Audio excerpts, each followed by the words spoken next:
सच्ची बात। आज क्या पढ़ना है सर? आज सभी को मिलके पढ़ना है सर। कौन चैप्टर सर? प्लानिंग, यानी इसके बारे में पढ़ना है।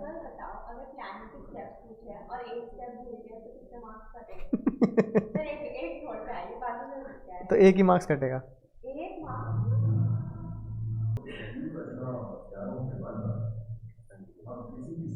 तो ये अगर तुम देखो, तुमने सीन देखा भी है, ये बनाकर ये कर क्या रहे हैं ये बताओ?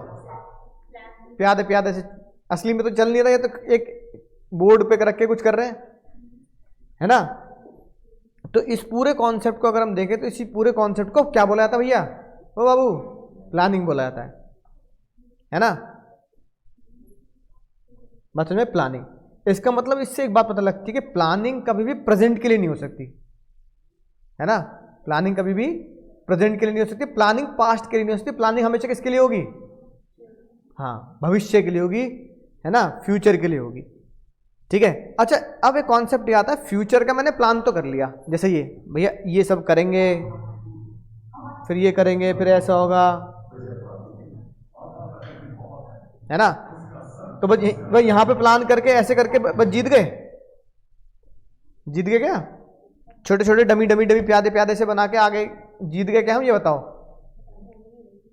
अरे तो अरे मूवी नालायक देख ही नहीं तो कम से कम बता तो दे, जीत गए युद्ध में। जीतेंगे कब? जब जो प्लान किया उससे एज इट इज एग्जीक्यूट करोगे एक्चुअल फील्ड में। क्योंकि फील्ड में कुछ गड़बड़ भी तो सकती है भाई। मान लो ये कह रहा है मैं यहां से सेना का नेतृत्व करूंगा, मैं यहां से उसको गाइड करूंगा, पता लगा यहां से 10 लोगों के, यहां से थे 100 लोग आएंगे, तो तुम्हें क्या पता दुश्मन क्या सोच के बैठा, यहां उसने 10,000 भेज दिए तो यहां वाला तो खाली बैठा कह रहा यार कोई लड़ने नहीं आ रहा, क्या कि नहीं बात? समझ में आई ना बात? तो प्लानिंग एक्चुअली में हम क्या कर रहे हैं? हम एक्चुअली में कर रहे हैं कि भाई ईस्ट से 10,000 लोग आएंगे, वेस्ट से 10,000 लोग आएंगे, तो ऐसे अटैक होगा। पता लगा ईस्ट से 10,000 लोग की जगह 20,000 लोग आ गए और वेस्ट से सिर्फ 1-2 हजार लोग ही आए या कोई भी नहीं आया। तो एक्चुअल फील्ड में जो मैंने सोचा है वो मैं पाया या नहीं पाया, या मैं उसे अचीव कर पाया नहीं कर पाया, है ना। ये क्या होता है? ये कंट्रोलिंग का हिस्सा होता है। किसका हिस्सा होता है? कंट्रोलिंग का। तो प्लानिंग ये बताता है जो सोचा उसे एग्जीक्यूट करो। ओ, समझ रहे बात को? और कंट्रोलिंग क्या कहता है? जो सोचा और एग्जीक्यूट किया उससे वो रिजल्ट पाया नहीं पाया जो मैंने ये बनाया है। ये कौन बताता है? कंट्रोलिंग। इसलिए 2 चैप्टर हमेशा साथ चलते हैं, प्लानिंग और कंट्रोलिंग। एक दूसरे से क्या है? ये इंटर रिलेट है। हालांकि प्लानिंग के बाद स्कूल में भी या हम भी क्या पढ़ लेते हैं? ऑर्गेनाइजिंग पढ़ लेते हैं, स्टाफिंग पढ़ लेते हैं, डाइटिंग पढ़ लेते हैं, लेकिन बेस्ट तरीका ये होता है कि प्लानिंग के बाद हमेशा क्या पढ़ो? कंट्रोलिंग। तो जब तुम रिवाइज करोगे तो प्लानिंग के बाद क्या करना? कंट्रोलिंग। तो मैं भी क्या करूंगा? प्लानिंग चैप्टर पढ़ाने के बाद ऑर्गेनाइजिंग नहीं पढ़ाऊंगा, क्या पढ़ाऊंगा? कंट्रोलिंग, क्योंकि ये दोनों एक दूसरे से क्या करते हैं? रिलेट करते हैं। अब इसका मतलब सर प्लानिंग से हमें एक बात पता लगी कि प्लानिंग फ्यूचर के लिए होती है।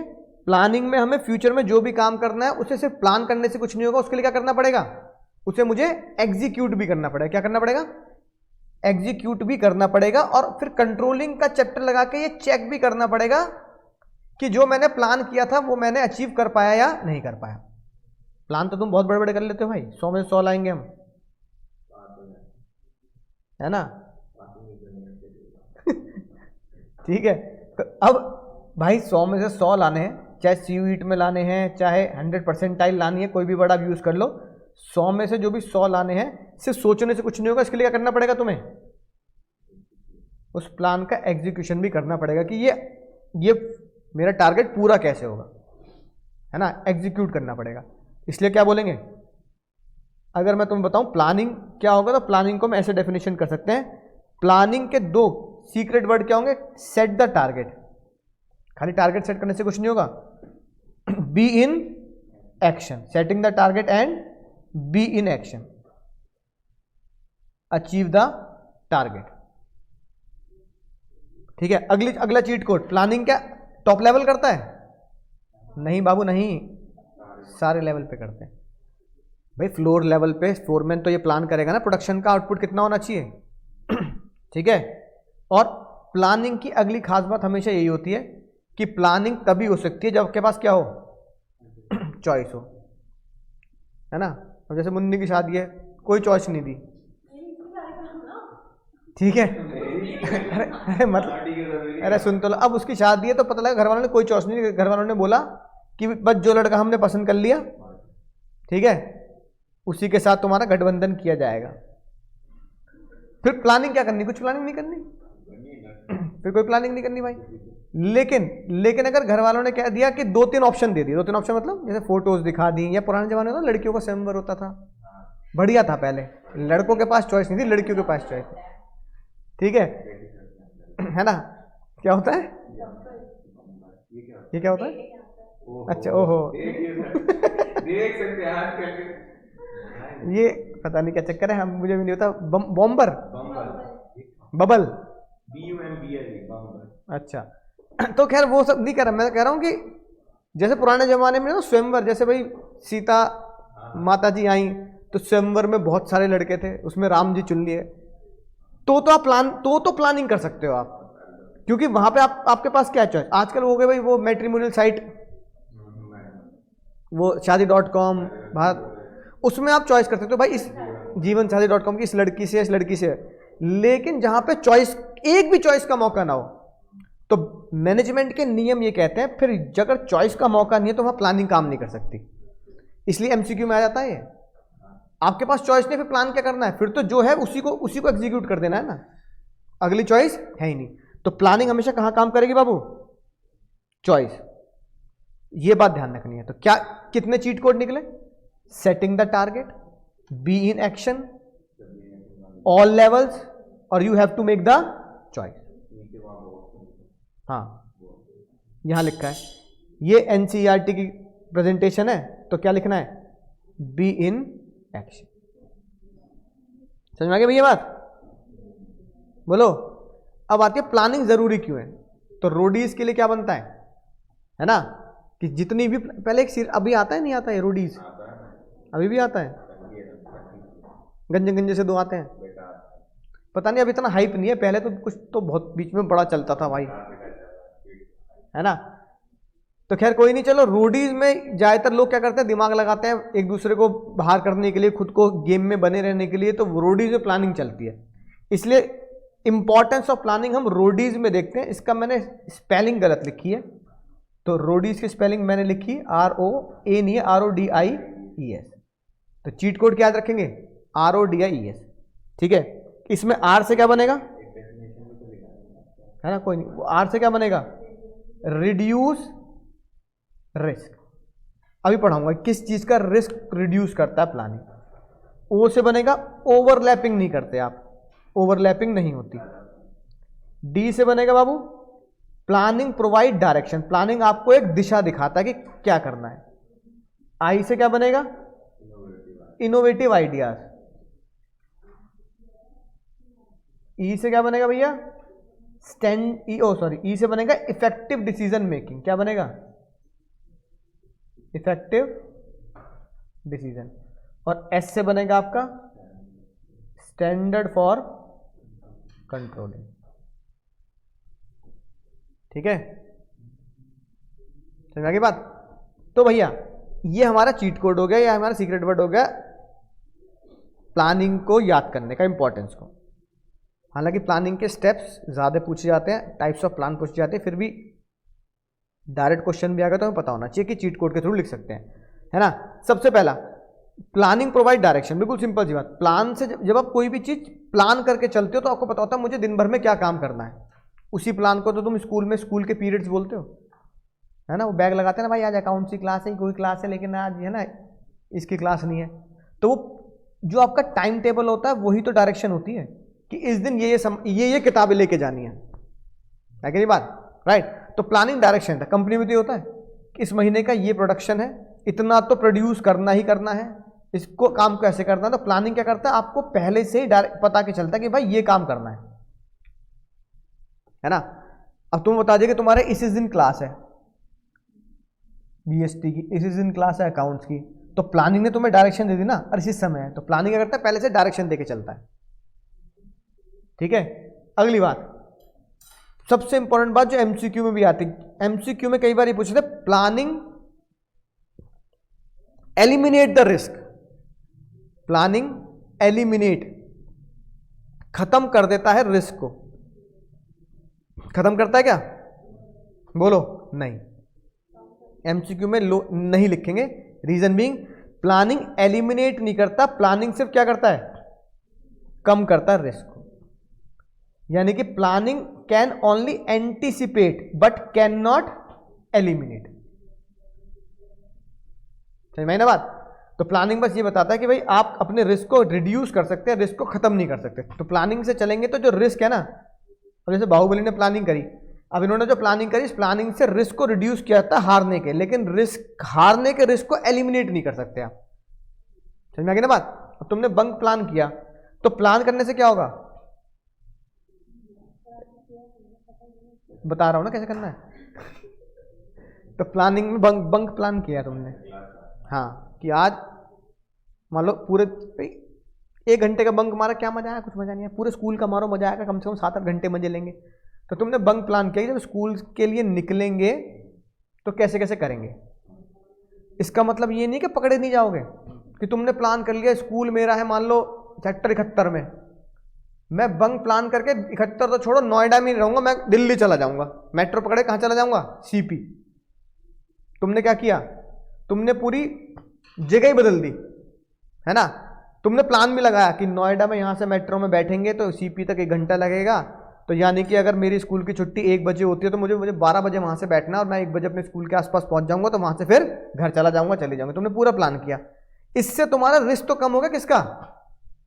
पकड़े जाने का। लेकिन पकड़े नहीं जाओगे, ऐसा कहां गया? पता लगा मम्मी पापा भी बंक मार के वहीं घूम रहे हो, तू क्या कर रही है?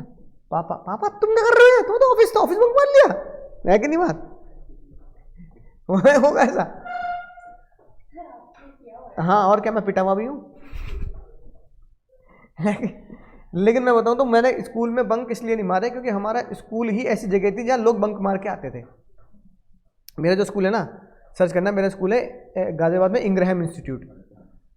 तो वो पूरे गाजियाबाद का इतना बड़ा स्कूल है कि वहाँ स्कूल भी है, अंदर ITI कॉलेज भी है, बैंक्स भी, मतलब, और वहाँ पे अंग्रेजों की जेल थी। तिहाड़ जेल नहीं, जैसे अंग्रेजों की जेल में रहते हैं, तो हमारे स्कूल के अंदर जेल भी है बहुत बड़ी। तो मतलब लोग बाहर से बंक मार के हमारे स्कूल में छुपते थे, तो हमें कहाँ जाने की जरूरत, हमें कहीं जाने की जरूरत था, इतना बड़ा स्कूल था हमारा कि हम स्कूल में छुप जाए तो कोई हमें ना मिले, है ना। जेल में जाके छुप जाओ, जेल के पीछे छुप जाओ, है ना। और सारी बिल्डिंग्स हमारे स्कूल की अंग्रेजों के ज़माने की हैं। तो हमारा मतलब स्कूल जो है वो अंग्रेजों का बनाया हुआ स्कूल है। तो अब वहाँ से बंक मार के बाहर जाए कहाँ? स्कूल ही बंक, जब स्कूल के अंदर ही बंक मार के घूम लो तो नहीं पकड़े जाएंगे, है ना। तो इसलिए हमें कभी स्कूल से बंक मारने की जरूरत पड़ी ही नहीं। अब हुआ क्या, और फिर मेरा स्कूल भी क्या था, सेकंड शिफ्ट का था।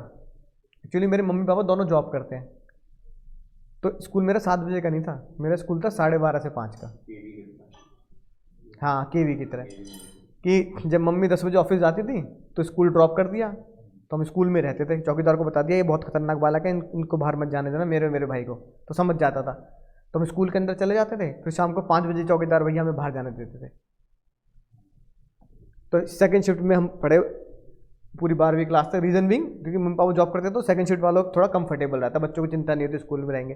तो बंक मार के जाएंगे, बंक मार के वहीं जाना है, लेकिन भैया तुम पकड़े ना जाओ ऐसा कहीं भी नहीं लिखा। इसलिए एंटीसिपेट कर सकते हो लेकिन एलिमिनेट नहीं कर सकते रिस्क को। समझ में आई ना बात?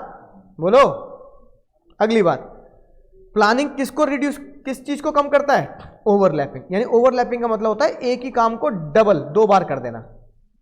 अगर प्लानिंग नहीं होगी तो कोई कहीं से भी रॉ मटेरियल ला रहा है ना, कोई कहीं से भी सेल कर दे रहा है, तो आप यूजलेस एक्टिविटी को एलिमिनेट कर देते हो, ओवरलैप होने से बचाते हो। तो आपको बिल्कुल क्लियर रहता है कि भाई ये काम करना है और ये डुप्लीकेशन नहीं होनी चाहिए, है ना। समझ में आ गई ना बात? तो प्लानिंग डबल काम होने से बचाता है। तभी तो डिपार्टमेंट बनाए जाते हैं कि भाई मान लो हमें बुक प्रिंट करानी है, तो ये नहीं कि भैया शालू मैडम को भी कह दिया बुक प्रिंट करा दो, इनको भी कह दिया प्रियंका मैडम को बुक प्रिंट करा दो, पराग सर अलग से बुक प्रिंट, तो 3-3 बार करके क्या करेंगे, है ना। अब मान लो 50-100 बच्चे हैं तो 300 बुक प्रिंट हो गई, उससे कुछ फायदा तो होना नहीं है ना। तो इसलिए एक कोई काम दे दो कि भाई ये बुक प्रिंटिंग का काम इनका है, बस बात खत्म। बच्चों से भी कह दिया बुक कब आएगी, वहां जाके पूछ लो, मुझे नहीं पता, वही बताएंगे। इसका मतलब ओवरलैपिंग नहीं होगी। बच्चों को पता है कि बुक मिलेगी तो मैडम से मिलेगी, प्रिंटिंग के बारे में बताएंगे तो वही बताएंगे, तो ओवरलैपिंग नहीं होती। फिर ये याद है तुम्हें जूजू वाले ऐड, कई बार दिखाया मैंने तुम्हें, मजेदार ऐड। ये बताओ ये ऐड भी तो प्लानिंग स्टेज में बनेंगे। प्लानिंग तभी तो करनी पड़ेगी कि भाई हम एक ऐसे ऐड बनाएंगे जिसमें कोई सेलिब्रिटी नहीं होगा, कोई क्रिकेटर नहीं होगा, है ना, कोई फिल्म स्टार नहीं होगा। प्लानिंग के स्टेज पर नया आइडिया ही आप ला सकते हैं, प्लानिंग के बाद नहीं ला सकते। ठीक है, समझ गई बात। फिर प्लानिंग क्या करता है? प्लानिंग करता है आपकी इफेक्टिव डिसीजन मेकिंग, है ना। जैसे मैंने तुम्हें बोला स्वयंवर की तरह होना चाहिए काम। किसकी तरह होना चाहिए? स्वयंवर। स्वयंवर समझते ना? अरे लड़कियों को पहले स्वयंवर नहीं होता था, मतलब बहुत सारे लड़के होते हैं, लड़की किसी में से भी लड़का चूज कर सकती है ना। सीता जी ने बोला जो लड़का उठा लेगा धनुष वही मेरा पति बनेगा। फिर स्वयंवर महाभारत में दिखाया। मुझे थे पहले लड़कियों को, पता नहीं कलयुग में क्या कर दिया, उल्टा ही काम कर दिया है ना। हाँ यार, पहले सही था मामला, लड़के बेचारे हाथ जोड़े खड़े रहते थे, हमें चुन लो रानी जी, हम स्वयंवर। तो प्लानिंग तभी चलेगी जब आपके पास स्वयंवर जैसे 2-3 ऑप्शन होंगे। ये लड़के की मुझे सही नहीं है, रिजेक्ट, पापा रिजेक्ट। लड़के के है ना, इस लड़के की हाइट कम है, पापा रिजेक्ट। तो पापा उसको रिजेक्ट करते जाते थे, भाई भाई भाई रहने दो, हमारी लड़की मना कर रही है। ठीक है, इसलिए आपको इवेल्युएट करना पड़ेगा ईच अल्टरनेटिव को, और फिर उसमें से उस स्वयंवर में से बेस्ट को चुनना पड़ेगा, है ना। इवेल्युएट मतलब पॉजिटिव और नेगेटिव दोनों देखने पड़ेंगे। तो प्लानिंग क्या करता है? हमेशा चॉइस देगा आपको, जो बताया। और जो मैंने बिल्कुल बताया, प्लानिंग हमेशा किससे रिलेट करता है? कंट्रोलिंग, है ना। भाई प्लान बनाया कि 100 यूनिट एक दिन में प्रोड्यूस की जाएंगी, लेकिन एक्चुअल यूनिट प्रोड्यूस हुई है कितनी? 70। इसका मतलब अब मुझे कैसे पता लगेगा कि मैंने प्लान अचीव किया नहीं किया? बोलो भाई, कैसे पता लगेगा? इन दोनों को कंपेयर कर लो। जो मैंने सोचा था 100 और जो मैंने पाया वो सोच से कम पाया, इसका मतलब 30 यूनिट की कमी है, 30 यूनिट का डेविएशन है। तो प्लानिंग और ये कंट्रोलिंग।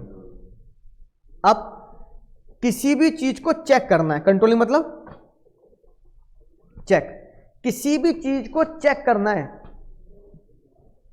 तो चेक तो जब कर पाऊंगा ना जब मेरे पास उसका क्या होगा? बोलो, बेस या स्टैंडर्ड होगा। अगर मेरे पास 100 यूनिट है तभी तो चेक कर पाऊंगा, मैंने बनाई नहीं बनाई है। तो इसका मतलब अगर 100 यूनिट का स्टैंडर्ड ही ना हो तो फिर तो जितनी यूनिट बनाओ उतना ही बढ़िया है ना। अगर तुम्हारे दिमाग में कोई टारगेट ही नहीं है कि मुझे इतने नंबर लाने हैं, फिर तो जितने नंबर लाए वही बढ़िया है। 33 नंबर आए, मम्मी यही तो सोचा था, है कि नहीं बात? राइट, यही सोचा था। तो तुम तो जो नंबर लाओगे उसी को बोल दोगे यही मैंने सोचा था। किसी का 60 नंबर 60 तो कहेगा यही सोचा था, तो ये गलत है ना। तो मैनेजमेंट के रूल्स उस पर नहीं लगते। मैनेजमेंट वाले कहते हैं जो मैं टारगेट अचीव कर लिया उसे ही मैंने बाद में ये कह देना कि इतने ही मैंने ये सोचा था, तो इसका मतलब आप मैनेजमेंट के फंक्शंस को एप्लीकेबल नहीं कर रहे। पहला फंक्शन ही क्या है? प्लानिंग, कि आपको एक यूनिट डिसाइड करनी पड़ेगी, इतने नंबर मैंने सोचे हैं, फिर उसके बाद आखिरी में आपको बताया जाएगा कि वो आपने अचीव किया नहीं किया। इसलिए planning is the base for controlling. Planning है जो किसका बेस बनता है? कंट्रोलिंग। तो कंट्रोलिंग के बिना प्लानिंग बेकार है ना। राइट, कि मैंने बेस तो बना लिया, मैं चेक नहीं कर रहा, या फिर मैं चेक करने जा रहा हूं पर मेरे पास बेस नहीं है, तो दोनों क्या एक दूसरे के लिए, बोलो बाबू, इंटर रिलेटेड है, दोनों ही बेकार है अगर दोनों में से एक भी कम रह गया तो। इसलिए बोलते हैं planning makes the standard for controlling. Planning वो फिगर देता है जिससे मैं कंट्रोलिंग के द्वारा उसको चेक करता हूं, और कंट्रोलिंग के चेक करने के बाद अगर कोई कमी पाई जाती है तो उससे क्या करना है? इंप्रूव करना है, अगली बार उसे इंप्रूव करना है। कि सीपी नहीं जाना, हाँ सीपी नहीं जाना इस बार बंक मार के, ठीक है, इस बार कहीं और जाएंगे बंक मार के। राइट, अब फीचर पढ़ने से पहले ना स्टेप बताता हूँ, कई बार स्टेप बताता हूँ तो क्वेश्चन भी आते हैं। हाँ, बहुत कभी कभी आते हैं। इस चैप्टर से आते हैं स्टेप्स, या फिर आएगा टाइप्स ऑफ प्लान, जो अगली क्लास में पढ़ेंगे। अब स्टेप्स के बारे में तुम्हें बताता हूँ। चीट कोड से तुम्हें स्टेप्स याद हो जाएंगे ना। तो स्टेप में जैसे मैंने ये फोटो दे रखी है तुम्हें, ठीक है, बाहुबली नहीं देखी, ये देखिए क्या फास्ट एंड फ्यूरियस। अंग्रेज लोग हैं भाई, इंडियन पिक्चर क्यों देखेंगे, हम तो अंग्रेजी पिक्चर देखेंगे। हाँ हाँ, तो फास्ट एंड फ्यूरियस देखा, उसमें ये जो बंदा है ना ये, हाँ भाई, बाहुबली का असली नाम कौन जानता है, हम तो अंग्रेजों के नाम जानते हैं, परमास ठीक है, लेकिन फिर भी हम अंग्रेजों के नाम ज़्यादा जानते हैं ना, पॉल वॉकर। तो भाई इसका पिक्चर में नाम होता है स्टीव, ठीक है। अब भैया पता लगा ये भैया इन्होंने बड़े खतरनाक काम किया, ये बेचारे अल्लाह को प्यारे हो लिए, और इनके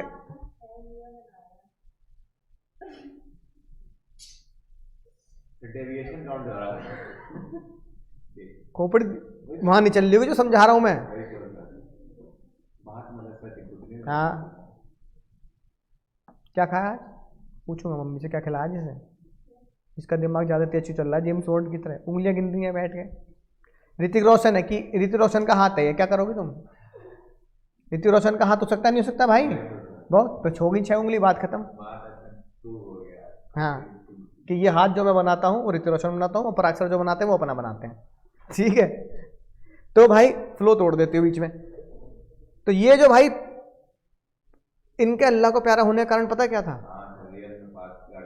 अब भाई फिल्म में तो बहुत सारे सेफ्टी मेजरमेंट होते हैं, कुछ ग्रीन पर्दे भी होते हैं दिखाने के लिए।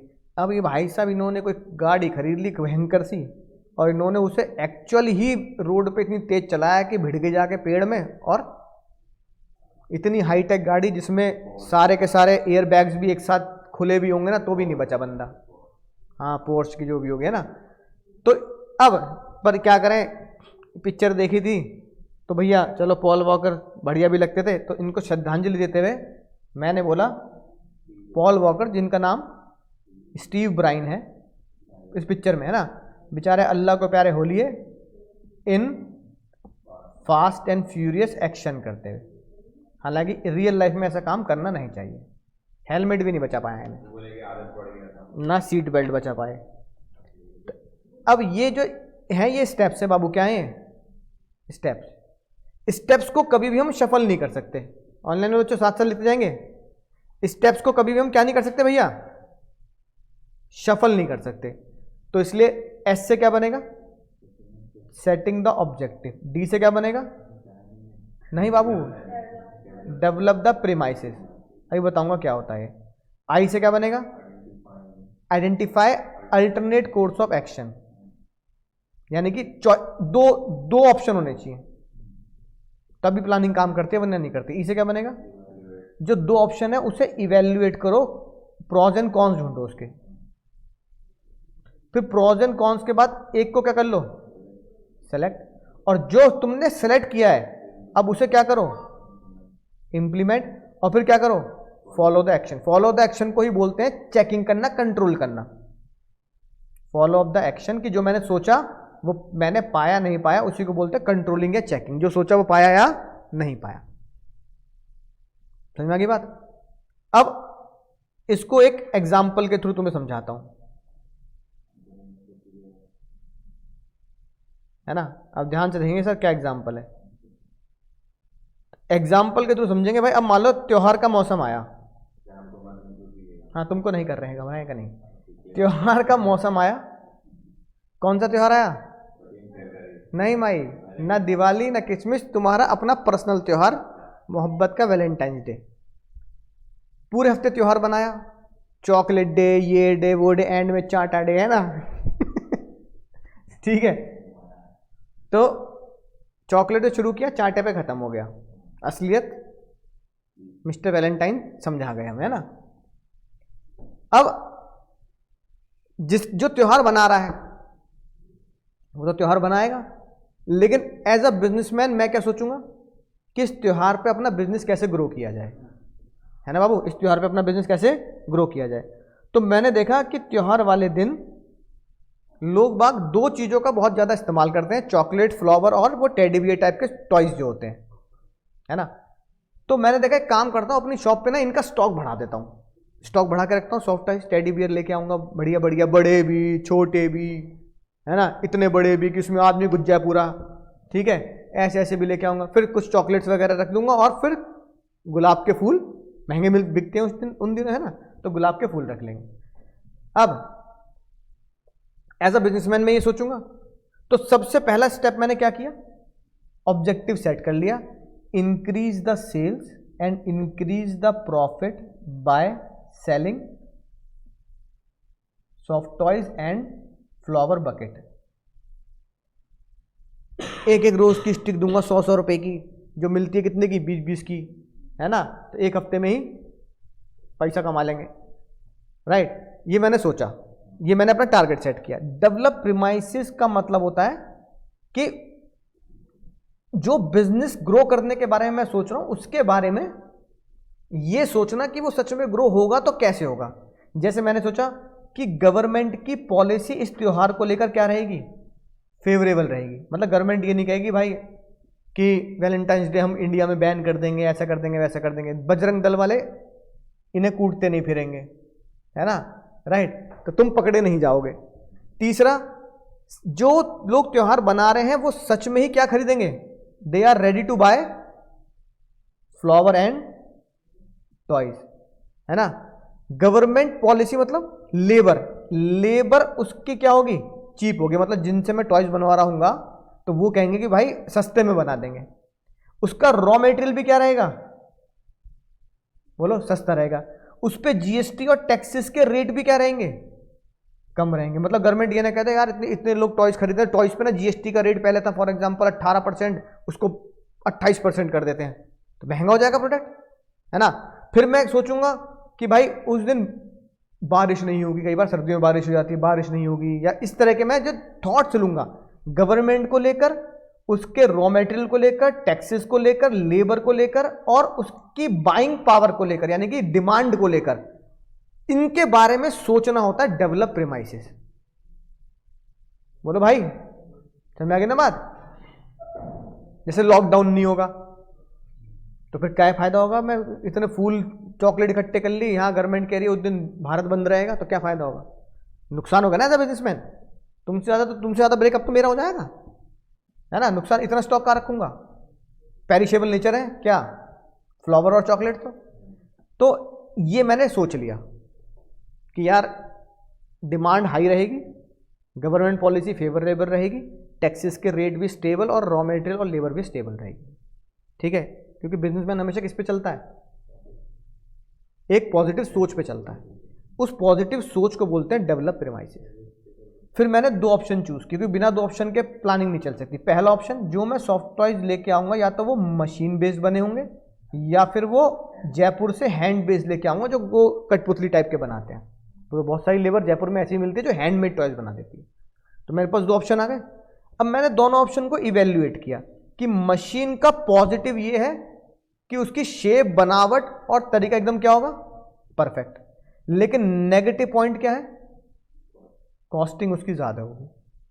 हैंडमेड टॉयज की जो क्वालिटी होगी, है ना, टेडी बियर ऐसे है तो बेचारा हैंडमेड टॉयज वाला ऐसे निकल रहा है, इसका हाथ छोटा कैसे रह गया, पोलियो ड्रॉप नहीं पिलाई थी कैसे। अब मैं उनसे जाके थोड़ी लड़ूंगा, है ना। टेडी बियर में हाथी था, हाथी का एक कान छोटा है, हाथी राजा, है ना तो एक कान छोटा एक कान बड़ा रहेगा। तो मैं कहूंगा कि इन छोटी मोटी चीजों को लोग इग्नोर करेंगे, तो क्वालिटी बढ़ी डाउन रहेगी, लेकिन प्राइस चीप रहेगा। अब मुझे डिसाइड करना है, तो बताओ क्या डिसाइड कर लूं, बताओ, हैंडमेड या मशीन मेड। हैंडमेड, हाँ भैया, हाँ जी बताओ। मशीन, देवा रे देवा। फिर मैंने चूज किया हैंडमेड।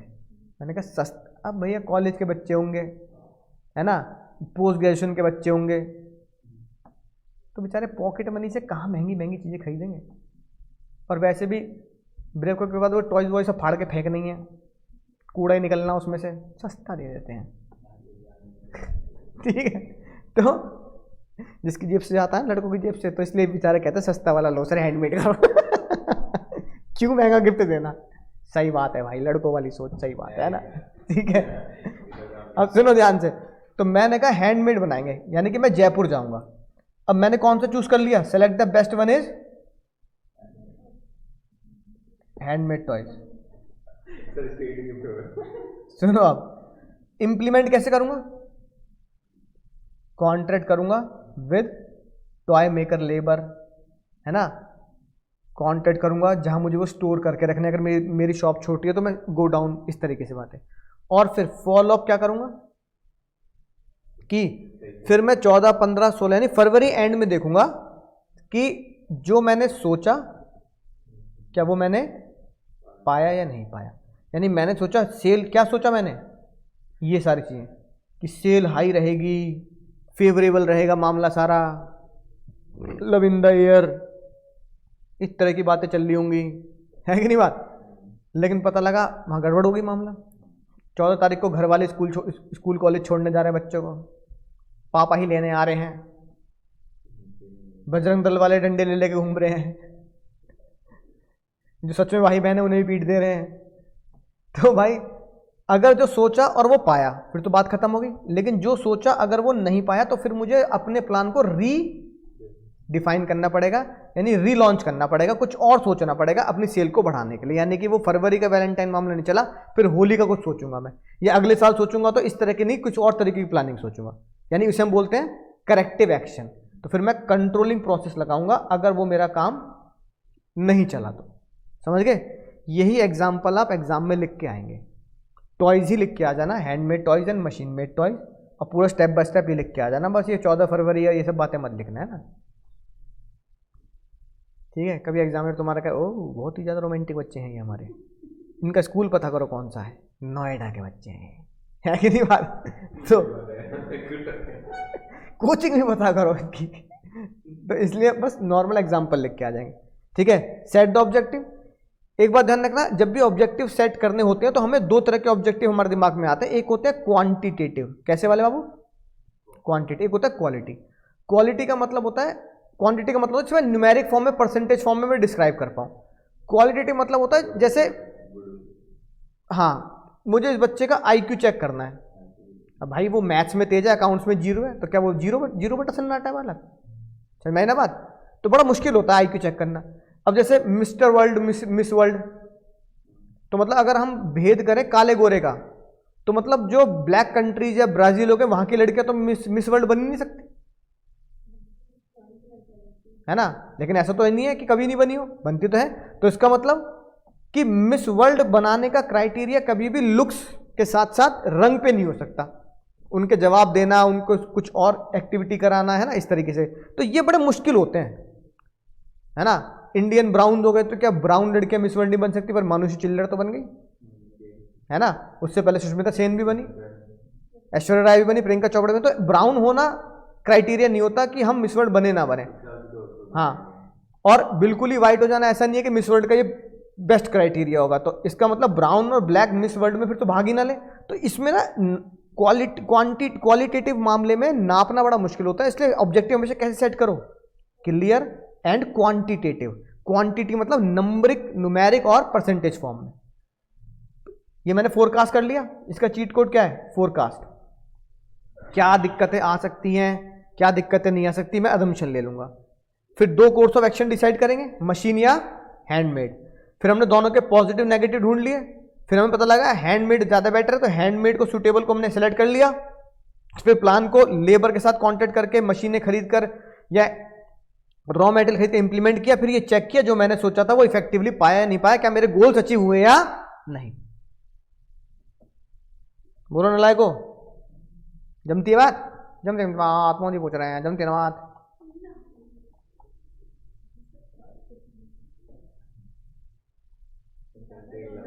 चक्कू देख रहा था ना, पेंसिल होती है ना, सीधा गर्दन पे काट, खेल खत्म, पेपर भी ना दे पाओ। सुनो इधर अब सर एक टॉपिक और पढ़ते हैं, फिर क्वेश्चंस करेंगे, बाकी अगली क्लास में खत्म हो जाएगा चैप्टर। ये फीचर्स ऑफ प्लानिंग। सुनो, आने की संभावनाएं कम होती हैं, ठीक है, लेकिन फिर भी पढ़ लेना चाहिए कि सर प्लानिंग का चरित्र क्या है। तुम्हारा चरित्र तो जैसा भी हो, अब क्या ही डिफाइन करूं, लेकिन प्लानिंग का अपना एक चरित्र होता है, ठीक है, राइट।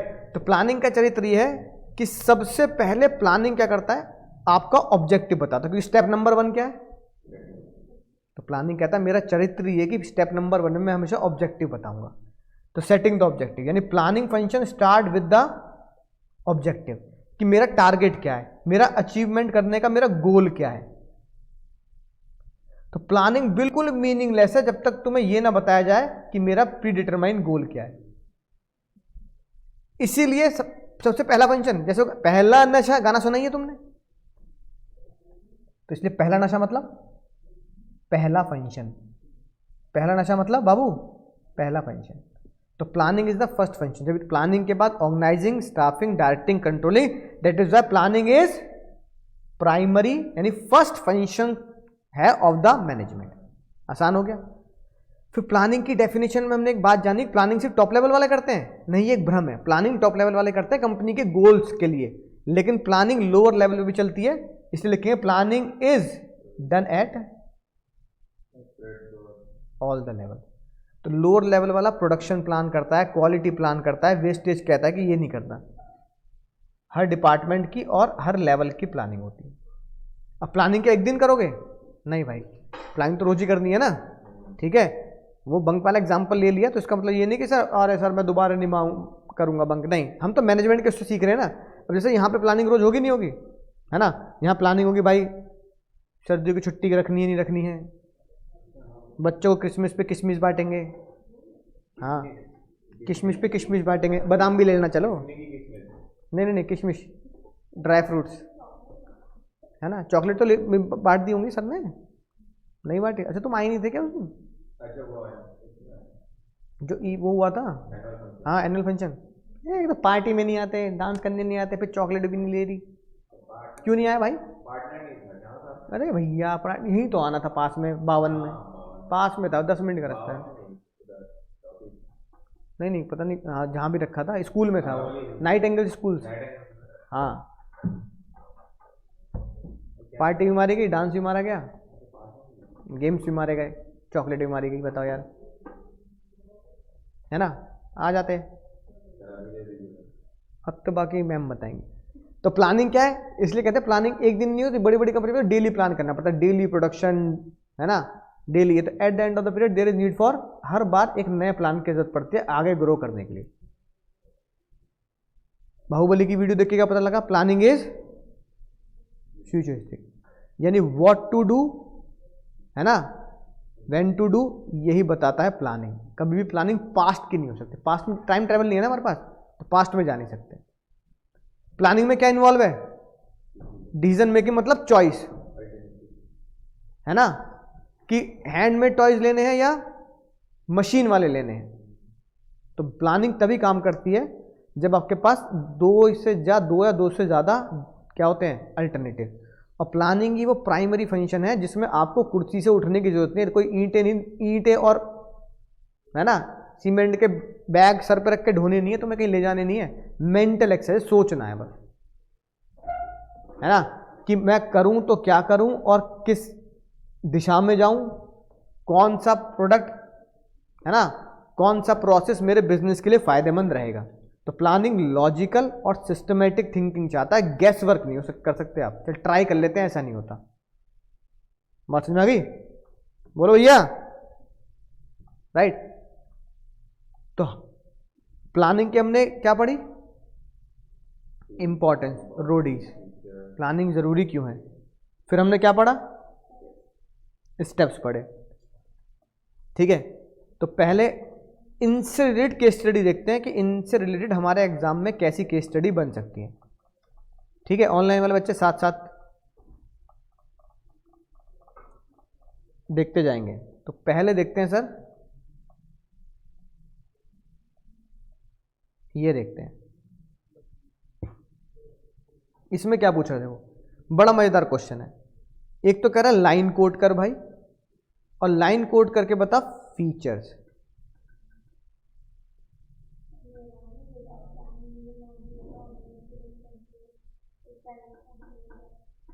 कैसे पता लगेगा? एक करके ढूंढना पड़ेगा। पहला चीट कोड ये बताओ, ये चीट कोड क्या बताता है? फोरकास्ट, यानी प्लानिंग इज फ्यूचरिस्टिक, ठीक है। दूसरा चीट कोड ये, प्लानिंग वीकली, मंथली, क्वार्टरली, हर तरीके से चलती है, इसका मतलब कंटिन्यूस। तो ये लाइन कोड कर दी और बता दिया कि ये फीचर मैंने ढूंढा है। हाँ, प्लानिंग इज इंटेलेक्चुअल थिंकिंग, इसे क्या बोलेंगे बाबू?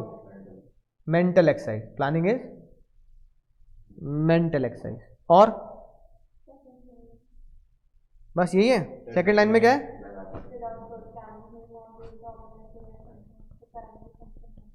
हाँ हाँ, without planning you will not able to organise, writing, controlling, यानी planning is yes primary function, पहला नशा। बस 4 नंबर में आएगा तो 4 ही ढूंढने, है ना। तो हमने प्राइमरी फंक्शन ढूंढ लिया, फ्यूचर ढूंढ लिया, कंटिन्यूस ढूंढ लिया, मेंटल एक्सरसाइज ढूंढ लिया, एक और दे रखा है इन्होंने, प्लानिंग फोकस ऑन अचीविंग, हाँ हाँ यही ऑब्जेक्टिव बीइंग कैरिड आउट, क्या बिजनेस हम चाहते हैं, पर्पस। पर्पस मतलब क्या होता है? हमारा ऑब्जेक्ट। समझ गए भाई? होश में आ जाओ, होश में। होश में नहीं लग रहा तुम मुझे बिल्कुल भी। अगला क्वेश्चन भैया 24 तो हो गया। अगला क्वेश्चन ये करते हैं भाई, बहुत बढ़िया। ये कह रहा है स्टेप्स ढूंढो, मजा आ जाएगा।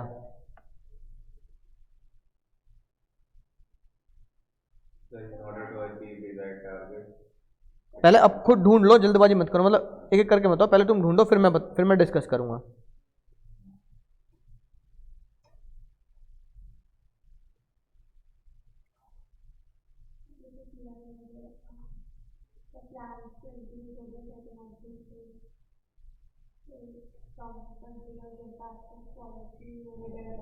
सारे ढूंढ लिए क्या?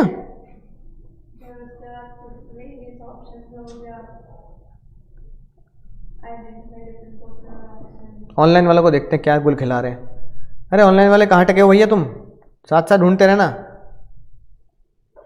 चलो, यानी कि जैसे एग्जाम में क्वेश्चन आया तो पहले मैं क्या करूंगा, पेंसिल से रफ में लिख लूंगा, Steve O'Brien dies in Fast and Furious action, ये लिखूंगा ना। तो अब मुझे ये सारे स्टेप्स अगर ढूंढने हैं, ठीक है, तो मैं एग्जाम में भी तो कुछ इस तरीके का फॉर्मेट बनाने की कोशिश करूंगा कि भाई सीरियल, मान लो ये सीरियल नंबर ये लिख दिया मैंने 1 2 3 4 5, फिर क्योंकि मुझे लाइन भी कोड करनी है ना, तो मैं यहां पे लिखूंगा स्टेप, या सीरियल नंबर की जगह क्या लिख दो यहां पे, स्टेप। फिर स्टेप की क्या लिख दो, हेडिंग में क्या लिखूंगा, setting the objective, develop premises, identify course of action, evaluate, select, implement और फॉलो द एक्शन। ये मैंने क्या लिख दिए, स्टेप्स लिख दिए। फिर मैं क्या लिखूंगा, लाइन कोड, और लाइन कोड करने के बाद क्या लिखूंगा बाबू, एक्सप्लेनेशन। ठीक है, कुछ इस तरीके से मैं इस क्वेश्चन का आंसर दूंगा। अब जब मैं इस फॉर्मेट में डालूंगा तो हेडिंग तो मैं लिख के मुझे याद ही हो जाएगी, चीट कोड से याद हो गई, तो इसका मतलब इसे रफ में लिखने की जरूरत नहीं है, हेडिंग को तुम फेयर में डायरेक्ट लिख सकते हो। अब मुझे इनके क्या ढूंढने हैं, लाइंस ढूंढनी है, जिससे मुझे पता लग जाए कि कौन सी लाइन किसको दिखाती है। तो सबसे पहले मुझे सेटिंग द ऑब्जेक्टिव कौन सा है, हाँ, सेल को इंक्रीज करना है 20%, ये क्या हो गया, तो मैं स्टेप 1 लिख रहा हूं, ऐसे लिख रहा हूं, समझ जाओगे ना। दूसरे में हम क्या करते हैं बाबू, नहीं, दूसरे में हम सोचते हैं कि गवर्नमेंट की पॉलिसी क्या रहेगी, लेबर कैसी रहेगी, डिमांड कैसी रहेगी, है ना। तो ये लिखा policy of the government toward diesel, मेरा कंपटीटर क्या कर रहा होगा, उसके बारे में मैंने सोच लिया, तैयारी कर ली उसके बारे में। इसे हम क्या बोलेंगे, डेवलप प्रीमाइसेस, स्टेप नंबर 2। तीसरा क्या होता है बाबू, तो मेरे पास कौन कौन से ऑप्शंस अवेलेबल हैं। अब मैं कह रहा हूँ मैं अपनी कार बेचने के लिए मैं डिस्काउंट दूंगा, या फिर मैं क्या करूँ लक्की ड्रॉ निकाल दूँ, टेस्ट ड्राइव फ्री कर दूँ, एडवर्टाइजमेंट ही भयंकर कर दूँ, फ्री एसेसरीज दे दूँ, है ना, राइट। तो ये अवेलेबल ऑप्शंस को बोलते हैं identify alternate course of action. फिर मुझे क्या ढूंढने हैं, इवेल्युएट करना है।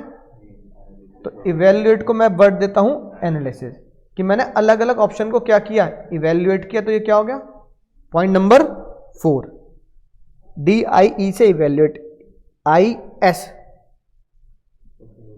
S से मतलब सेलेक्ट। बताओ इस कंपनी ने क्या सेलेक्ट किया है,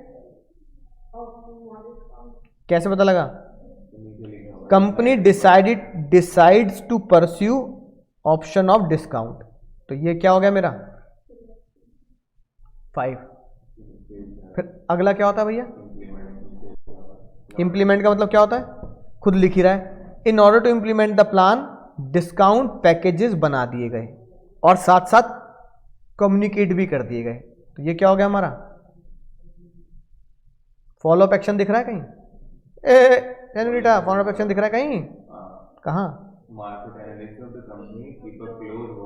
हाँ, close watch of the revenue, की जो हमने सोचा था वो पाया कि नहीं पाया। तो ये क्या हो गया बाबू, फॉलो अप एक्शन।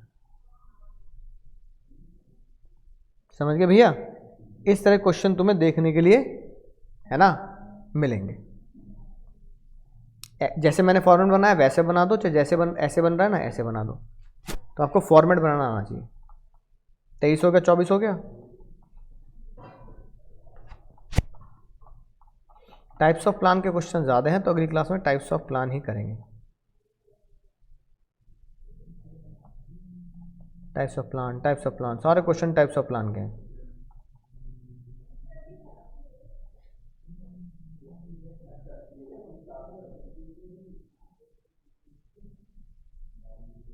ठीक है, समझ गए। तो लिमिटेशंस और टाइप्स ऑफ प्लान क्या करेंगे सर, हाँ अगली क्लास में कर लेंगे। इस तरह क्वेश्चन जो मैंने तो क्वेश्चन में 23 कराया ना, ये समझना जब मेरा अगले दिन एग्जाम होगा और मैं रिवाइज कर रहा हूँगा, तो स्टेप्स ऑफ प्लानिंग का ये क्वेश्चन मुझे 100% क्या करना है, 100% रिवाइज करके ही जाना है, क्योंकि इससे ऊपर क्वेश्चन नहीं बनेगा स्टेप्स ऑफ प्लानिंग में। ठीक है, तो ये क्वेश्चन 100% करके जाना है, इसके अलावा और कुछ नहीं करना। पर ये अपनी इंपॉर्टेंट एक्सपेक्टेड क्वेश्चंस की लिस्ट में ऐड कर लेंगे। मतलब बोर्ड, अगर कल बोर्ड है ना और आज मैं ये रिवाइज कर रहा हूं, तो ये मेरे को करना है। चलो दोस्तों, tata bye bye take care. तुम्हारे लिए टाटा नहीं, तुम्हारे लिए चाटा बाय बाय टेक केयर। चाटा बाय बाय टेक केयर।